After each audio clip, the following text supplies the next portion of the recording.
أعوذ بالله من الشيطان الرجيم. بسم الله الرحمن الرحيم.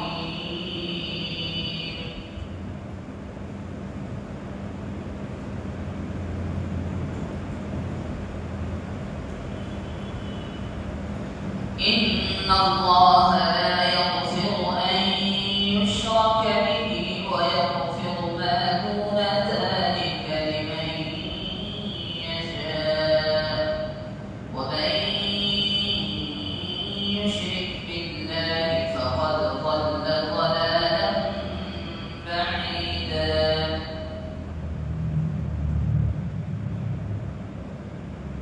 یقیناً اللہ تعالیٰ اس شخص کی بخشش نہیں کرتا ہے جو اللہ کے ساتھ کسی کو شریک ٹھہراتا ہے، اور اس سے کم تر گناہ جس کے لیے چاہتا ہے وہ بخش دیتا ہے، اور جو شخص اللہ تعالیٰ کے ساتھ کسی کو شریک ٹھہراتا ہے وہ دور راہ راست سے ہٹ کر دور کی گمراہی میں جا گرتا ہے۔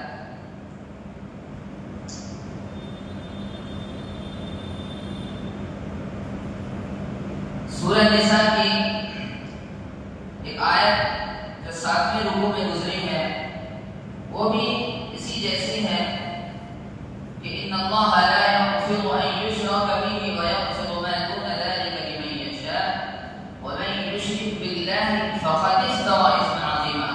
7ویں رکوع میں یہ آیت ہے، اور اس آیت کا مخاطب اہل کتاب اور یہود تھے۔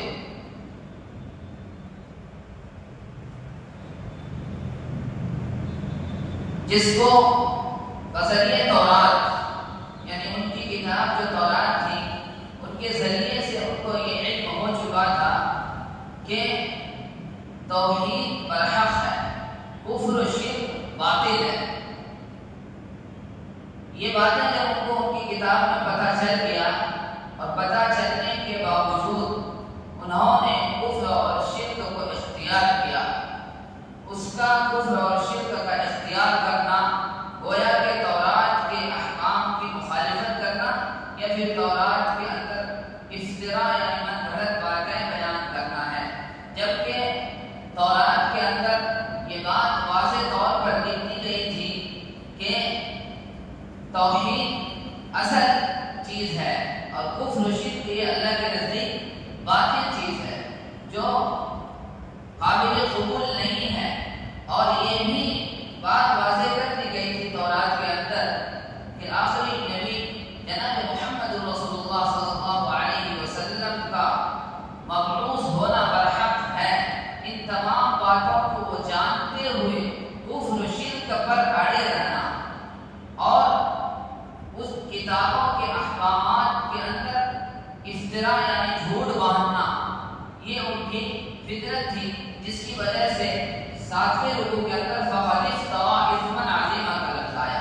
لیکن یہاں جو آیت ہے ان اللہ لا یغفر ان یشرک به ویغفر ما دون ذلك لمن یشاء ومن یشرک باللہ فقد ضل ضلالا بعیدا، اس آیت کا مخاطب کفار مکہ اور مشرکین مکہ ہے، یعنی ان کے پاس تو نہ کتاب تھی اور نہ کوئی پیغمبر تھا، لیکن عقلی دلیل سے یہ بات واضح ہو چکی تھی کہ توحید برحق ہے اور کفر و شرک باطل ہے، اور ان کے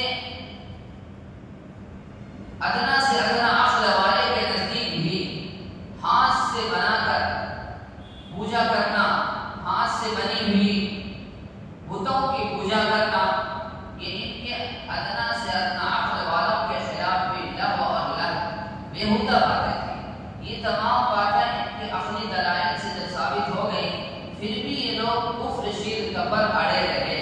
انہی کے بارے میں آیا فقد ضل ضلالا بعیدا، کہ ان لوگوں کا کفر شرک میں مبتلا رہنا ان کو گمراہی اور راہ راست سے ہٹا کر کہیں دور اندھیرے میں جا پڑے ہوئے ہیں لوگ، اس لیے کہ شرک ایک ایسا گناہ ہے۔ گناہ کے 3 قسمیں مفسرین نے بیان فرمائی۔ ایک وہ گناہ جو اللہ تعالیٰ کبھی بھی معاف نہیں کریں گے، ایک وہ گناہ جو اللہ تعالیٰ کبھی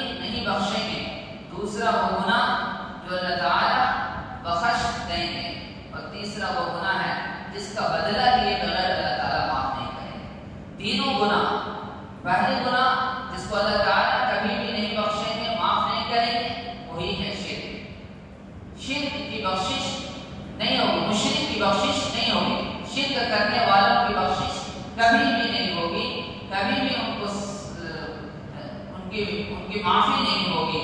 لیکن دوسرا گناہ جو اللہ بخش دیں گے وہ ہے اللہ تعالیٰ کے احکامات میں کوتاہی کرنا، جس کو اللہ تعالیٰ اپنے فضل و کرم سے بخش دیں گے. اور تیسرا وہ گناہ جس کا بدلہ بھی بغیر اللہ معاف نہیں کریں گے وہ ہے حقوق العباد، بندوں کے حق میں کمی بیشی کرنے یا بندوں کے حق کو کھانا، ان کے حق میں نہ ان کے حق کو کیا کہتے ہیں اس کی امانت میں خیانت کرنا، جو بھی بندوں کا حق ہے اس کا بدلہ اللہ تعالیٰ لے کر رکھیں گے. تو یہ تین قسم ظلم کی تین قسم بیان فرمائی مفسرین نے. ان میں سے پہلی قسم جو آئی کہ وہ شرک ہے، اور شرک کی حقیقت یہی بیان کیا ہے مفسرین نے. شرک کہتے ہیں اللہ تعالیٰ کی عبادت، محبت اور تعظیم میں اللہ تعالیٰ کے برابر کسی کو شریک ماننا، یہ شرک ہے. اللہ تعالیٰ کی عبادت اور تعظیم اور محبت اور عقیدت میں اللہ تعالیٰ کے برابر کسی اور کو سمجھنا یہ شرک ہے. اسی کے بارے میں کہا کہ اللہ تعالیٰ مشرکوں کی کبھی بھی بخشش نہیں فرمائیں گے، اس لیے کہ ان کے سامنے بات واضح ہونے کے باوجود انہوں نے اللہ تعالیٰ کے ساتھ شرک کیا اور وہ دور کی گمراہی میں جا پڑے تھے. يَدْعُونَ مِن دُونِهِ إِلَّا إِنَاثًا وَإِن يَدْعُونَ إِلَّا شَيْطَانًا مَرِيدًا لَعَنَهُ اللَّهُ وَقَالَ لَأَتَّخِذَنَّ مِنْ عِبَادِكَ نَصِيبًا مَفْرُوضًا. اللہ تعالیٰ کو چھوڑ کر جن کو یہ پکارتے ہیں چند زنانیاں ہیں، اور یہ جن کو پکارتے ہیں وہ صرف اور صرف سرکش شیطان ہیں جن پر اللہ کی لعنت ہے، پھٹکار ہے. اور شیطان نے کہا اللہ سے کہ تیرے بندے سے طے شدہ حصہ لے کر رہوں گا. يَدْعُونَ مِن دُونِهِ إِلَّا إِنَاثًا.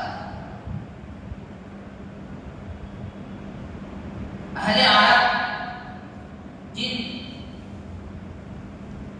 بتوں کی پوجا کیا کرتے تھے وہ بت مؤنث تھی، سب کے سب بت مؤنث تھی. لات، عزا اور اسی طرح نائلہ اور جتنی بتیں تھیں وہاں ان کے نزدیک وہ سب کے سب کو وہ مؤنث سمجھتے تھے، عورت کے قبیل سے سمجھتے تھے. اور یہ بات بھی واضح تھی کفار مشرکین کے نزدیک کہ اللہ تعالیٰ کے مخلوق میں عورتیں ان کے نزدیک کمتر مخلوق سمجھی جاتی تھی. ان کی عزت، ان کی قدر ان کے نظروں میں نہیں تھی. لیکن پھر بھی وہ لوگ جب پوجا کرتے تھے، بتوں کی عبادت کرتے تھے، ان کو مؤنث سمجھتے تھے، ان کو عورتیں سمجھتے تھے. تو یہ بات عقل کے خلاف تھی کہ جس کو تم کمتر سمجھتے ہو، حقیر سمجھتے ہو، ذلیل سمجھتے ہو، پھر انہی کی تم پوجا بھی کرتے ہو. اس لیے کہا کہ جس کو تم پکار رہے ہو وہ سب کے سب مؤنث ہیں، سب کے سب کچھ نام شدہ ہیں لیکن زنانیہ والا نام ہے جس کی تم پوجا کرتے ہو اور جس کو تم اللہ کو چھوڑ کر پکارتے ہو. وَإِن يَدْعُونَ إِلَّا شَيْطَانًا مَرِيدًا. اور جس کو تم پکارتے ہو وہ صرف اور صرف شیطانی دھوکہ ہے، شیطانی وسوسہ ہے، وہ سرکش شیطان ہے جس کی تم پوجا کرتے ہو، جس کے بہکاوے میں تم ان بتوں کو پکارتے ہو. یہ ایسے شیطان ہیں جس پر اللہ تعالیٰ کی پھٹکار آ چکی ہے، پھٹکار آ چکی ہے. اس لیے تو شیطان اور سرکش شیطان کے دھوکے میں آ کر تم ان بتوں کی پوجا بھی کرتے ہو اور ان سے مدد بھی طلب کرتے ہو. وقال لأتخذن من عبادك نصيبا مفروضا. اور شیطان نے اللہ سے تو وعدہ کر رکھا تھا کہ میں تیرے بندے کو بہکاؤں گا، ان کو گمراہ کروں گا، ان کو راہ راست سے بھٹکا کر اپنی مرضی سے ان کو چلاؤں گا. یعنی جس طرح میری مرضی ہوگی، میرا جو حکم ہوگا اس حکم پر بندوں کو بہکاؤں گا. اس وقت جب اللہ سے انہوں نے وعدہ کیا تھا تو اللہ تعالیٰ نے کہا تھا کہ میرے نیک بندے جو ہوں گے وہ تمہارے بہکاوے میں نہیں آئیں گے، لیکن میرے جو نیک بندے نہیں آئیں گے وہی تمہارے بہکاوے میں آئیں گے. لیکن شیطان نے جو وعدہ کیا تھا اس وعدے میں لگے رہے اور کتنی بندوں کو انہوں نے گمراہ کیا اور اپنی حکم پر ان کو چلایا اور ان کو راہ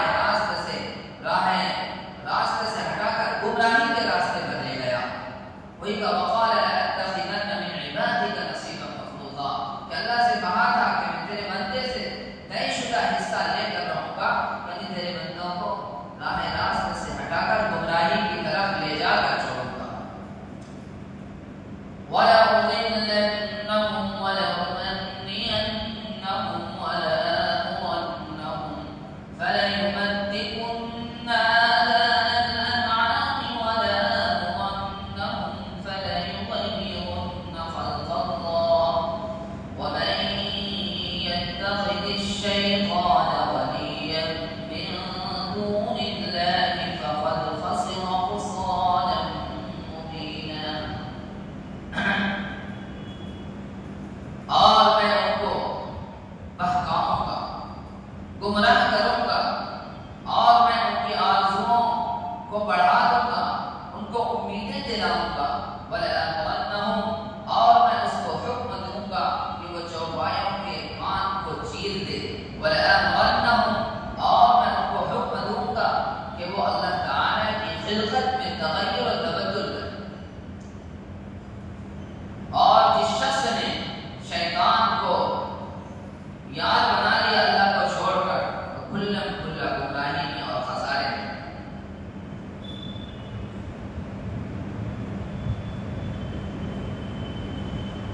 عرب میں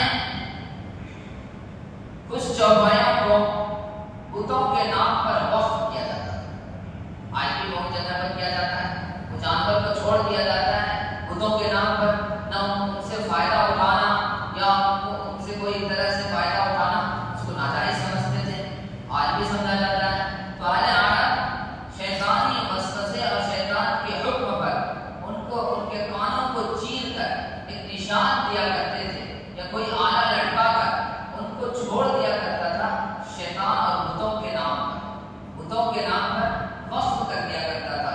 اور ان سے کسی طرح سے بھی فائدہ اٹھانا، ان کا دودھ کھانا یا ان کو ہل چلانا یا ان سے کسی طرح کا کام لینا ناجائز سمجھا جاتا تھا. ان کو آزاد چھوڑ دیا کرتے. وہ جہاں چاہیں جائیں، جہاں چاہیں رہیں، جس جگہ چاہیں بیٹھیں، ان سے کوئی بھی فائدہ نہیں اٹھا سکتا تھا. اور یہ سب شیطان کے بہکاوے میں آ کرتا تھا. خود کا وَلَأُضِلَّنَّ، میں گمراہ کروں گا، اور میں ان کے آرزوؤں اور تمناؤں کو بڑھا دوں گا، اور ان کو امیدیں بھی دلاؤں گا. اور میں حکم دوں گا کہ وہ چوپایوں کے کان کو چیر کر بتوں کے نام پر وقف کر دیں. اور بتوں کے نام پر وہ لوگ وقف کیا کرتے تھے. اور اللہ تعالی کی خلقت میں تغیر تبدل کرتے تھے ان کے حکم سے. اس آیت کریمہ میں مفسرین نے لکھا کہ ایک مطلب تو یہ بھی ہو سکتا ہے کہ جب انہوں نے بتوں کے نام پر ایک جانور کو جو صحیح سلامت تھا، صحیح سالم تھا، ان کے کان کو چیر کر ان کے اندر تغیر و تبدل کیا، ان کو بدل دیا، ان کے اندر عیب لگا دیا. تو ایک مطلب مفسرین یہ بیان کیا ہے. اور دوسرا مطلب یہ ہے کہ اس زمانے میں اور اب بھی کچھ لوگ اپنے اندر خوبصورتی پیدا کرنے کے لیے، الگ دکھنے کے لیے جسم پر سوئی سے کچھ نشانات لگواتے ہیں، کچھ مہر چھپواتے ہیں. تو اللہ تعالیٰ کی خدمت میں تغیر اور تبدل کرتے ہیں. اور اسی طرح بعض ملکوں میں خوبصورت دکھنے کے لیے یا وہاں کی جو فیشن ہے اس فیشن کو اپنانے کے لیے ہونٹوں کو چیر کر کچھ آلہ وغیرہ لگایا جاتا ہے، کانوں کو چیر کر کچھ آلہ وغیرہ دیا جاتا ہے. جبکہ اللہ تعالیٰ نے ایک انسان کو صحیح سالم پیدا کیا. اور اللہ نے خود قرآن کریم میں جگہ جگہ کہا لقد خلقنا الانسان فی احسن تقویم، کہ ہم نے انسانوں کو خوبصورت سانچے میں ڈالا. پھر تم اس بنائی ہوئی چیز میں تغیر میں تبدیلی کرنے کی کوشش کرتے ہو. خوبصورت دکھنے کے لیے کانوں کو داغتے ہو اور جسم کو چیرتے ہو.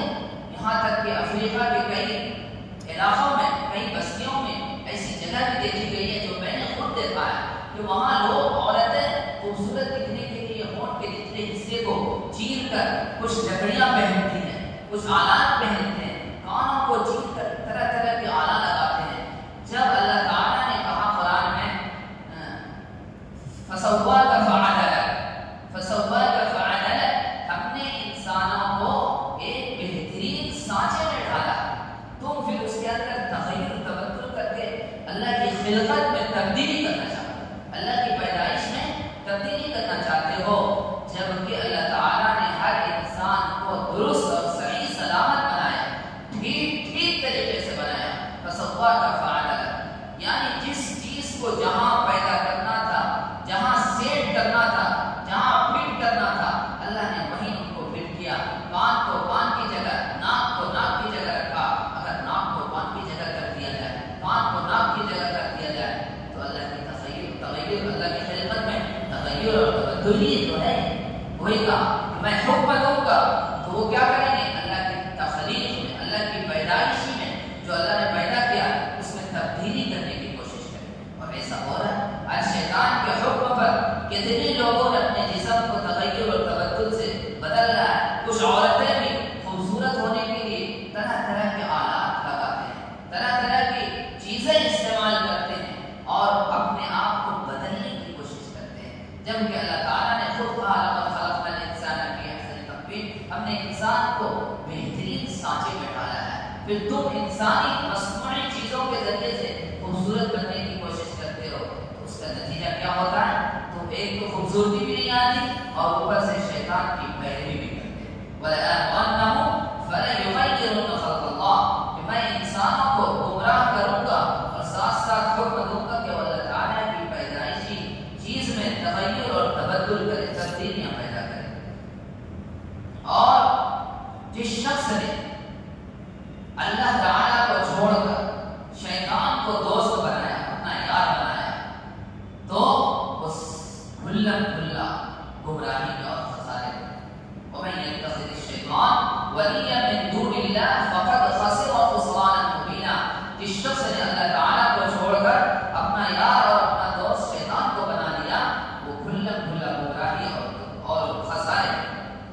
اللہ تعالیٰ نے خود واضح طور پر بیان کیا، اور جتنی بھی باتیں بیان کی اللہ تعالیٰ نے وہ سب کے سب شیطان کے قبیل سے بیان کیا، اس لیے آخر میں کہا کہ شیطان کو دوست اگر بناؤ گے وہ تم کو کبھی بھی سیدھے راستے پر نہیں لے جائے گا، بلکہ گمراہی تمہاری مقدر بن جائے گی۔ اگر شیطان کو دوست بنائے اور ان کے احکامات میں ان کی باتوں پر چلے تو پھر تمہارے لیے گمراہی مقدر بن جائے گی۔ یعدہم ویمنیہم وما یعدہم الشیطان الا غرورا، اولئک مأواہم جہنم ولا یجدون عنہا محیصا۔ اور شیطان کو وعدہ دیتا ہے، طرح طرح کا وعدہ دیتا ہے کہ فلاں فلاں چیز میں تم سے کروں گا، تمہارا کر دوں گا، اور ان کو امیدیں بھی دلاتا ہے کہ یہ کام تمہارا ہو جائے گا، فکر نہ کرو، اس طرح کی امیدیں دلاتا ہے۔ وما یعدہم الشیطان، تو جو وعدہ شیطان دیتا ہے وہ سب کے سب مکر اور فریب ہے شیطان تمہارے نہ وعدے کو کبھی پورا کرے گا اور نہ تمہاری امیدوں کو کبھی پورا کرے گا۔ شیطان کا جتنا وعدہ اور جتنی امیدیں یہ سب کے سب دھوکہ ہے، الا غرورا، یہ سب کے سب دھوکہ ہے۔ اولئک مأواہم جہنم، ان سب لوگوں کا ٹھکانہ جہنم ہوگا، اور یہ لوگ جہنم سے رائے فرار اختیار نہیں کر پائیں گے، جہنم سے بچ کر نکل نہیں پائیں گے۔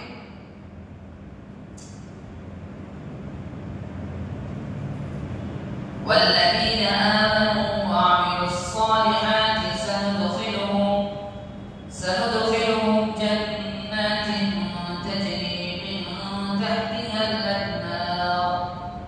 تجری من تحتها الانہار خالدین فیہا ابدا وعد اللہ حقا ومن اصدق من اللہ قیلا۔ پچھلی آیت میں بیان کیا کہ جو لوگ شیطان کی باتوں میں آ کر اپنی زندگی گزاریں گے یا شیطان کو اپنا دوست بنائیں گے یا اللہ کے ساتھ شرک کریں گے، ان تمام لوگوں کے نتیجوں کو بیان کیا، اولئک مأواہم جہنم، ان سب کا نتیجہ کیا ہوگا؟ نتیجہ یہ نکلے گا یہ سب کے سب جہنمی ہوں گے۔ لیکن اگلی آیت میں کہا والذین آمنوا وعملوا الصالحات، اور جن لوگوں نے ایمان لایا اور نیک عمل کیا، سندخلهم جنات تجری، ان قریب ہم ان لوگوں کو ایسے باغات یعنی ایسے جنت میں داخل کریں گے جن کے نیچے نہریں جاری ہوں گی، اور یہ لوگ اس میں ہمیشہ ہمیشہ رہیں گے۔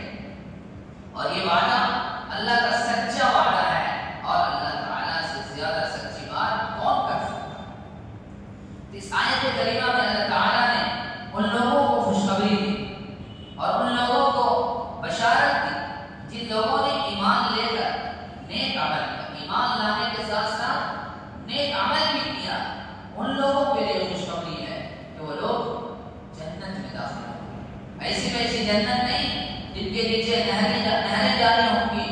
جن کے اندر تمام آسائش اور آرام کی چیزیں ہوں گی. وَلَكُمْ فِيهَا مَا تَشْتَهِي أَنفُسُكُمْ. انسان دنیا کے اندر ہر خواہش پوری کرنے کے لیے صبح و شام کوشش کرتا ہے. یہ بھی خواہش پوری ہو جائے, یہ بھی تمنائیں پوری ہو جائے, یہ بھی آرزو پوری ہو جائے.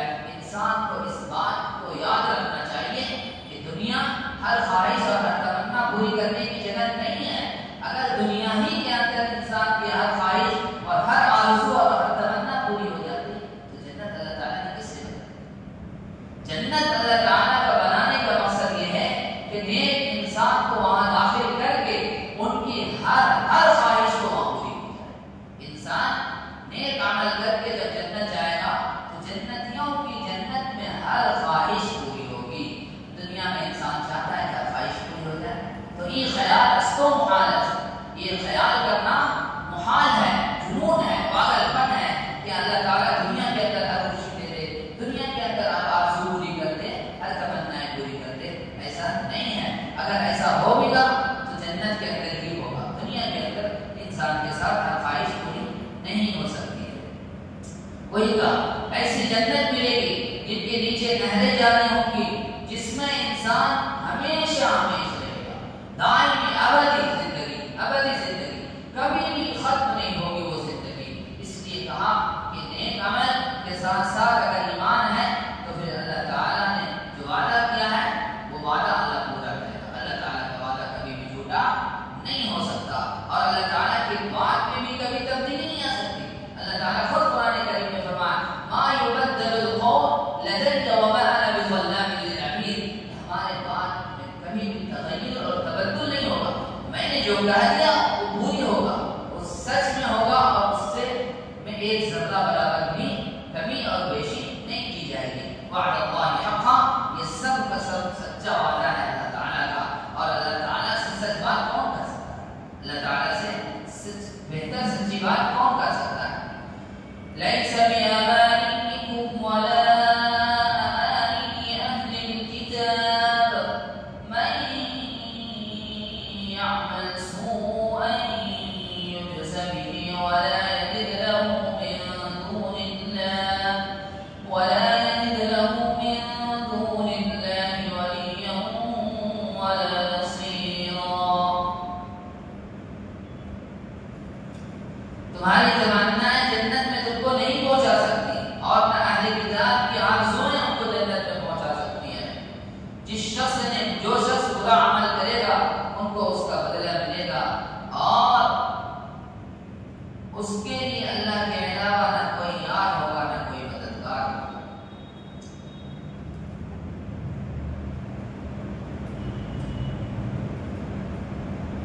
اس آیت کریمہ سے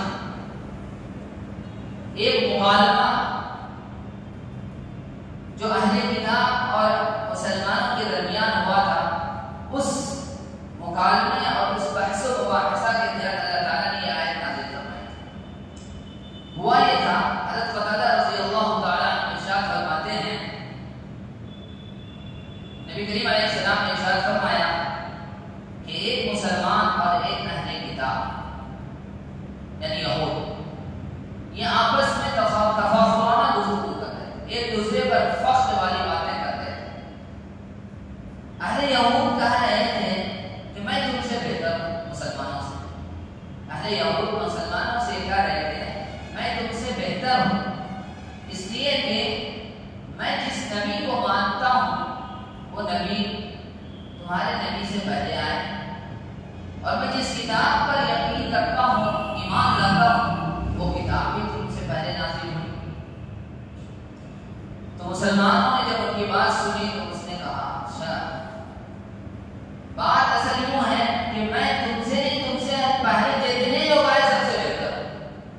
صرف تم سے ہی بہتر نہیں ہوں, پچھلی جتنی بھی امتیں آئی ہیں ان تمام لوگوں سے بہتر ہے. مسلمانوں نے کہا کیا وجہ ہے؟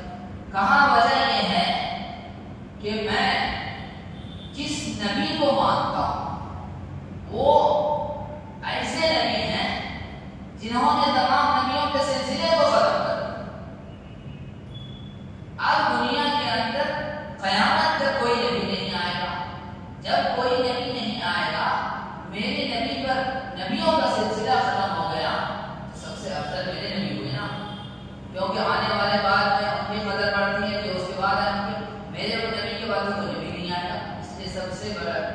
سب سے بڑے مرتبے والے اور سب سے نبیوں کے سلسلے کو ختم کرنے والے میرے نبی ہیں، اس لیے میں تم سے بہتر ہوں، 1000 گنا بہتر ہوں۔ اور میں جس قرآن پر ایمان رکھتا ہوں، جس کتاب پر یقین رکھتا ہوں، اس کتاب کے نازل ہونے کے بعد پچھلی تمام کتابیں منسوخ ہو گئی، پچھلی تمام کتابیں منسوخ ختم ہو گئی، ان کے احکامات ختم ہو گئے۔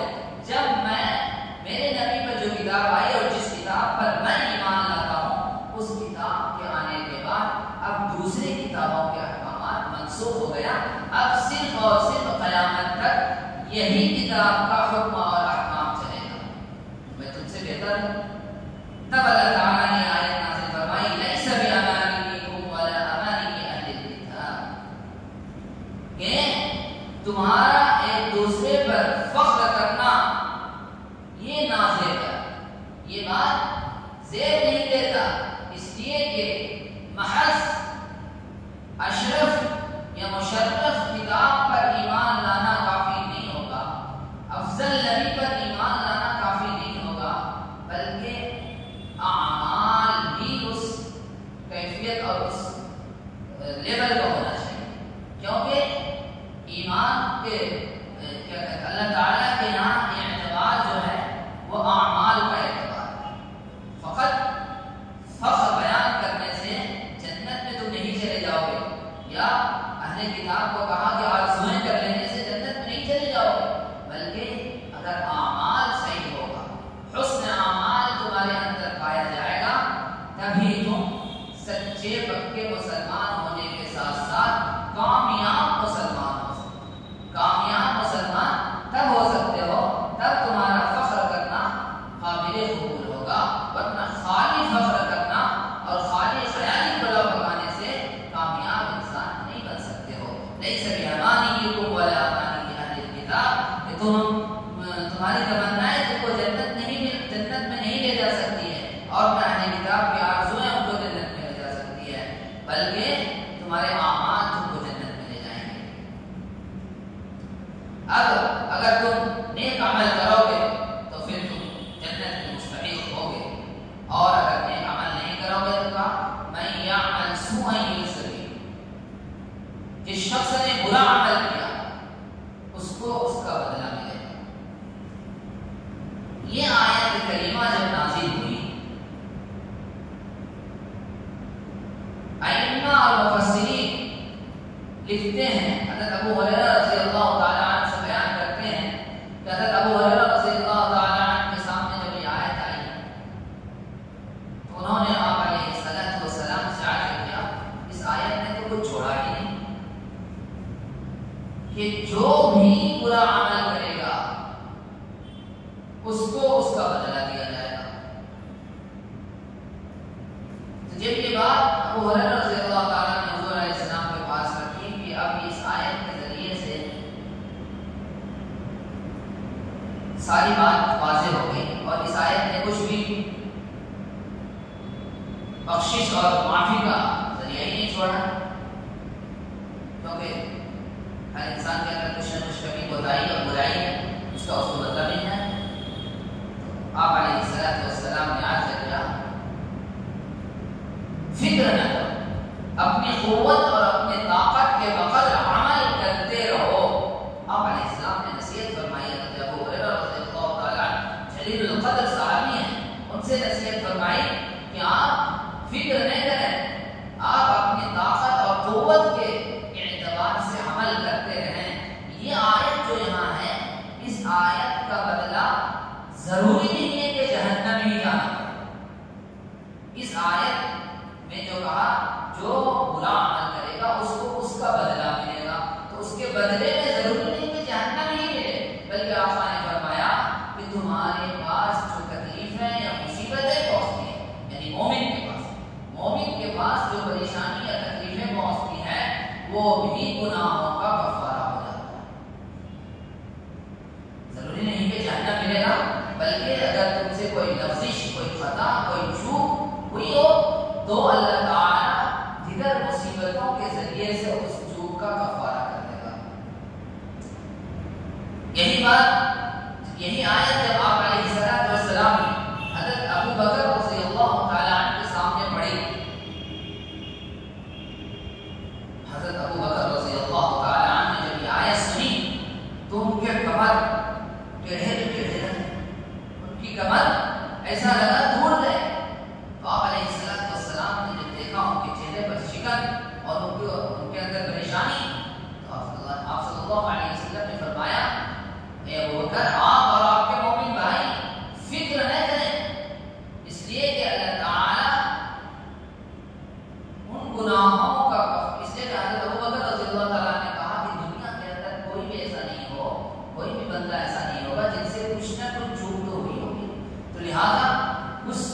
چوک ہوئی ہے اس کا بدلہ ملے گا.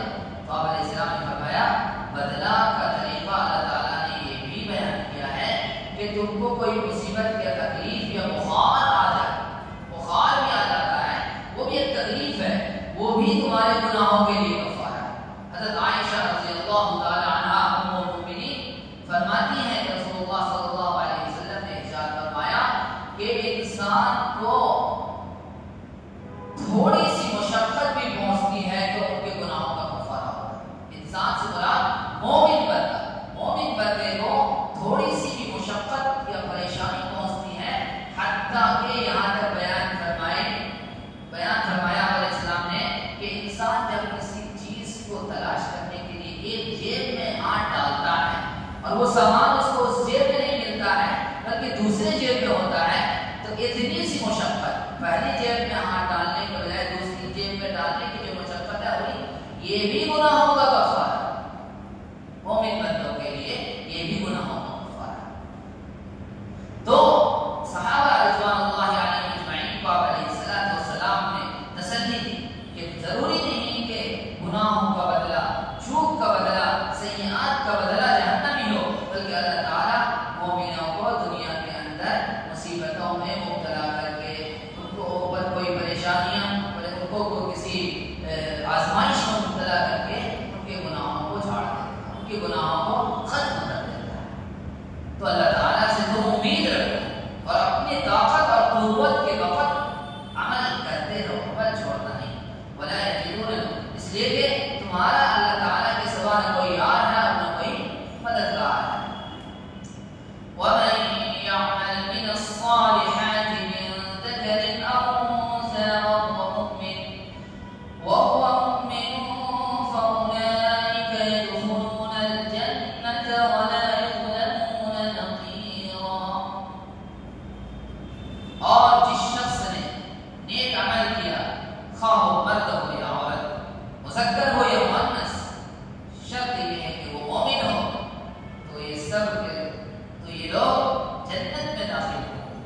اور کھجور کے نقیر کے برابر بھی ان پر ظلم نہیں ہوگا، ان کو پورا بدلہ دیا جائے گا، ان بدلہ دینے میں کوئی بھی کمی بیشی نہیں ہوگی. اس آیت کریمہ مفسرین بیان کرتے ہیں اس آیت کریمہ سے کہ مسلمان اگر نیک عمل کرے گا تو ان کو بدلہ دیا جائے گا، اور اگر کوئی یہود یا کفار مشرک یا مشرکین یا منکرین خدا اگر کوئی نیک کام کرتا ہے تو ان کو ان کا بدلہ جنت نہیں ملے گا. اس لیے کہ اس آیت کریمہ میں ایک شرط لگائی اللہ تعالیٰ نے، وَمَن يَعْمَلْ مِنَ الصَّالِحَاتِ، جس نے بھی نیک عمل کیا، خواہ مرد ہو یا عورت، وَهُوَ مُؤْمِن، شرط ہے مومن، درا حالانکہ وہ مومن ہو، اگر مومن ہے پھر نیک کام کر رہا ہے تو وہ مرد ہو یا عورت اس کو جنت ملے گا. لیکن اگر شرط فوت ہو جائے تو مشروط فوت ہو جائے گی. شرط فوت ہو جائے کہ مومن نہیں ہے، نیک کام کر رہا ہے. بعض مرتبہ ہمارے غیر مسلم بھائی بھی ان کا نیک کام کرتے ہیں، مشرکین مکہ بھی نیک کام کیا کرتے تھے، تو نیک کام کرنے کے بدلے میں ان کو جنت اس وقت ملے گی یا اللہ تعالیٰ کے یہاں بہترین بدلہ اس وقت ملے گا جب کہ وہ مومن ہو. لیکن اگر مومن نہیں ہے تو اس کا نیک کام کا کوئی بھی اعتبار نہیں. یہ نیک کام اس کا اللہ کے نزدیک قابل قبول نہیں. جتنا وہ چاہے نیک کام کر لے، شرط اگر پائی نہیں گئی، مومن ہونا نہیں پایا گیا، نیک عمل اللہ کے نزدیک قابل قبول نہیں ہوگا، جتنا نیکی کر لے کوئی زندگی. اور اللہ تعالیٰ کھجور کے گٹھلیوں کے درمیان جو شگاف ہوتا ہے، ایک باریک سا ریزہ ہوتا ہے، اس کے برابر بھی کسی پر اللہ ظلم نہیں کرے گا. اللہ تعالیٰ ظلم نہیں کرے گا، انصاف اور عدل کے ساتھ جس انسان کا جو بھی بدلہ ہو اس کو ملے. وہاں کوئی بھی گھوس گھاس کا مسئلہ نہیں. نیکی کے تو نیکی کا بدلہ، برائی ہوگی برائی کا بدلہ ملے گا. کوئی بھی یہاں سفارش نہیں، صرف اور صرف عدل و انصاف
کے سیدھے دین ابراہیمی کی پیروی کی اور اللہ تعالیٰ نے ابراہیم کو اپنا دوست بنا لیا تھا اور آسمان اور زمین کی تمام چیزیں اللہ ہی کے لیے ہے، اللہ ہی کے قبضے میں ہے۔